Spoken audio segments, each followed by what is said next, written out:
today I've made a track and I've decided to try something a bit different. I wanted to do something nice and easy that I can just do in a day. So what have I got? I have got, for the drums, I'm using this Ali James VP-ROM 3. I don't know why it appears dark like this.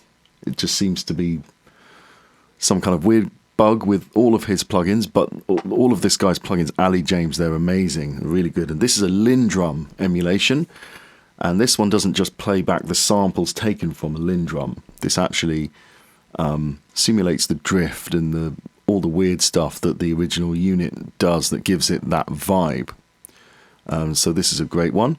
I've got a percussion loop playing here. I've got, for the bass, I use my Behringer Model D, which is right in front of me here, and I control it using one of my MIDI keyboard controllers. All the other synth sounds are my sequential Take 5. And for guitar, I use the Aberrant Cataclysm, which is a plugin I reviewed on my channel. Now, the thing that I've done that's kind of a bit different for me is I've used my SSL 360 workflow, which I have made a tutorial on, which I've put a link in the description just in case you've not seen it, how to set this thing up. What is it? What are you looking at? If you're not sure what you're looking at, go and check that video out.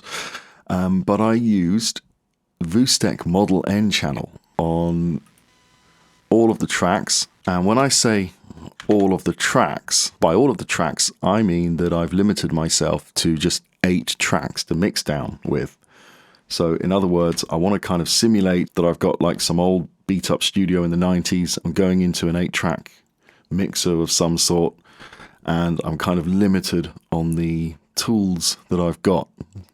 So I've not allowed myself to mix into any more than 8 tracks, and I've put the soft tube bus compressor on each one for the compression. No buses, but just 8 tracks, and each track kind of sums into one of those tracks, if that makes sense, right? So I've put a limitation on myself. On the master bus, well, I have the mix bus, which is going to my hardware mix bus chain, and then I've got this D16 Decimort 2, and I've downsampled the whole thing to 16-bit just to be that extra bit authentic, that extra bit 90s authentic.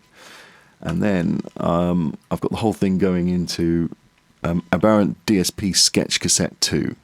So the whole thing should sound like it's being recorded from an 8-channel mixer into a cassette. I don't know, I'm just having fun here. So that's the track today. I'm going to play it now. You're going to see my guitar noodling and all of that stuff and tweaking the mix live. If you like this kind of thing, leave a comment, tell me what you think, and subscribe if you really like it. That would be great.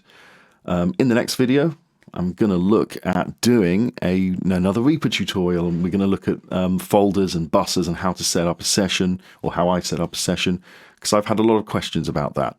So that's today's video. I had a lazy Sunday making this track. It was really fun, so enjoy.